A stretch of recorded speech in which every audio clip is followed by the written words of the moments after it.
Good? Okay, so I'm putting together Smith & Wesson Model 66. I've got some of the things already done just to make it easy for ease of use, ease of assembly, because some of this is kind of a pain in the ass to deal with, and some of it's a pain in the ass to do. So I've already got the majority of this stuff pre-assembled in individual assemblies and lubricated already. I gotta get that dust bunny out of there.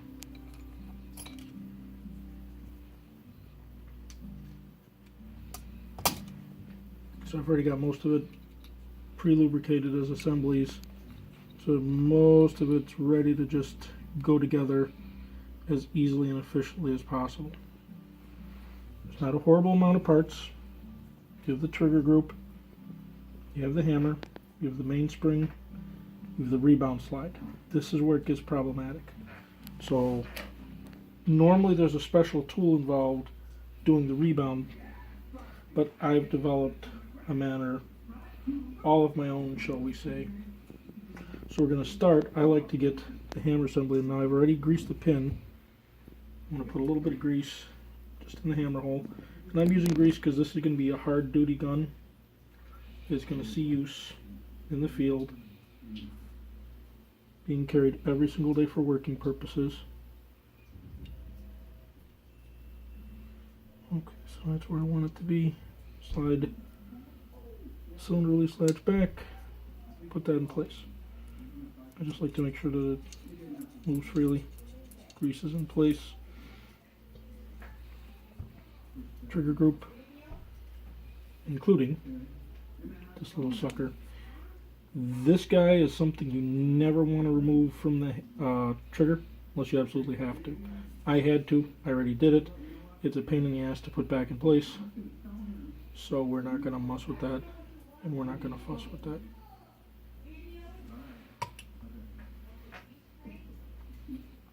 So I get the trigger in place. I'm going to pull back the cocking finger. Now, right here, before I get it all the way in, I'm going to put a little bit of grease on this detent. I've already installed the detent and the cylinder release latch. That way it's ready to just go in place. Once you get it part of the way, it may get stuck a little bit. You may have to wiggle it to get everything to line up into place the way you want it to. Just like that.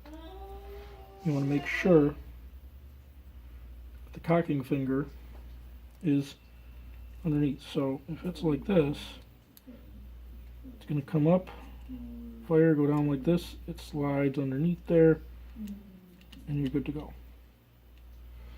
So here comes the fun part, the rebound spring. The rebound spring in assembly, simply a spring and a slide. But there's a little knob that goes into the end of this little hole.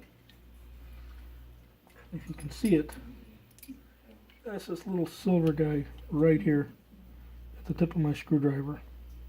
It slides in and out, it moves, it pivots back and forth, and that's stuck inside the trigger. So I like to have it a little bit up, a little bit raised, so that I can get it in there. Take a little dab of grease here. I'm going to put it in the spring.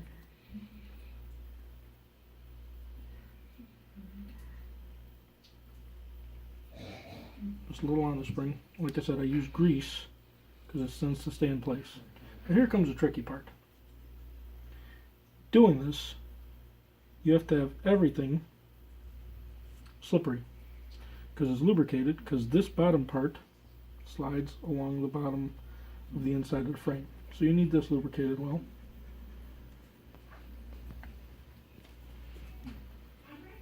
So you got this whole thing with grease. See, it's very slippery. A little grease in the pocket here. So now you have this greasy, spring-loaded thing that you have to stuff into the proper place. So I have this pin here. I'm going to kind of rest it on the pin. Wipe some of the grease off my fingers here so I can see what I'm doing. Now I got to make sure the base of that lines up with the ball. So I need it raised just a hair. Get into place. And that probably is in place. Now comes the hard part. Compressing the spring. So I've developed my own little way.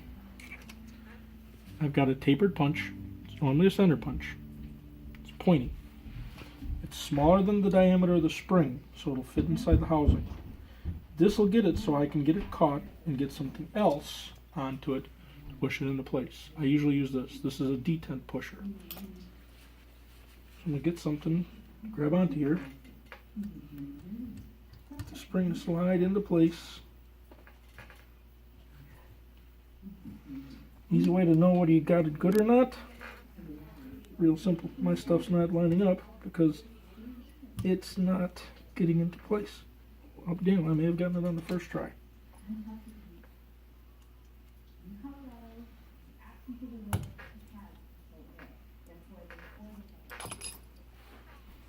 So it's like octopus hands. Now you can give it a try. There's no mainspring, so, but we can see that rod is in place in the little catch right there. So the rebound spring is 100% okay. Now I'm going to take my mainspring, and I've completely removed the mainspring housing pin, spring, or screw. I'm using red Loctite because it's what I've got, and again, this is a hard service gun. So I'm going to get some. I'm going to start my threads.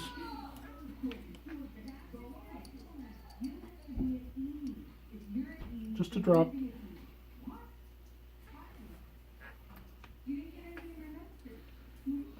I've given this just a light coat of stuff.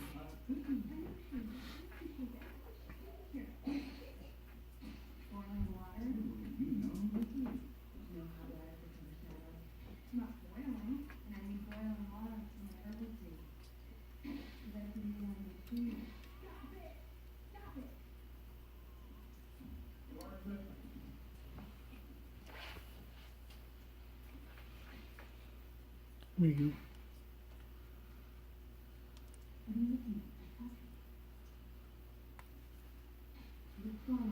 Get that in place.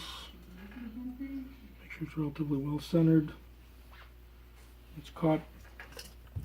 Take my screwdriver. Snug this up.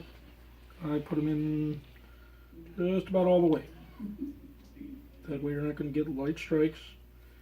You're going to have plenty of power for the hammer to hit. So now this is under full tension. I'm going to pull back cylinder release, because otherwise the cylinder release blocks the hammer. Give it a couple of pulls. Try it single action.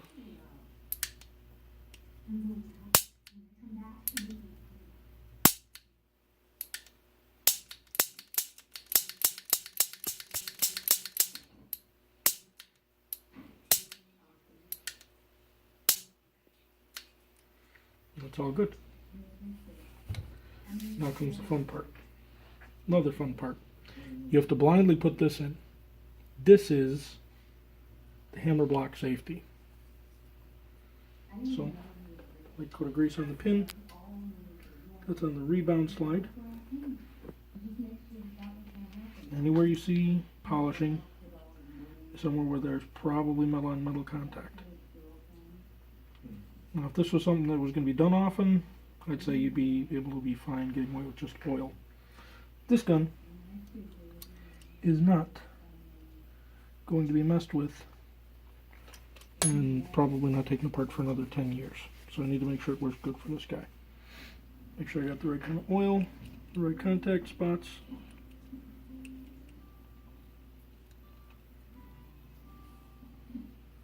Looks pretty good. Now I'm going to take a quick photo while I'm doing this.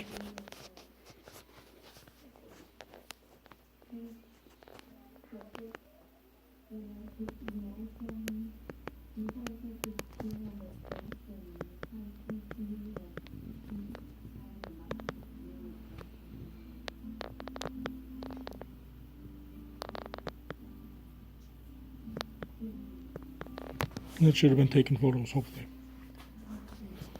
So now you have to get the side plate on. A little bit of grease.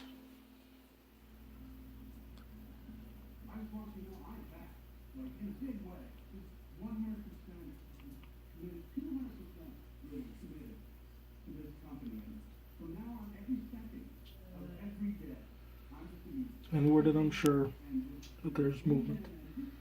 Now you have to get this tab into place first. It's kind of hit or miss. Oh crap, I got that on the first try.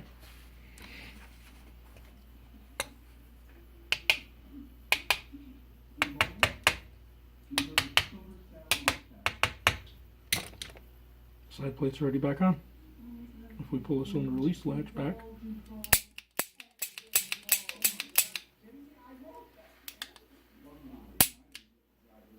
not bad. So now to just finish it up, you put the screws in place. I have to clean those off, but that's not necessary for the video. And if all of you are ready at this point, you should know how to install a crane and cylinder. Very simple. That's the last screw to go in. Thanks for watching how I like to do it.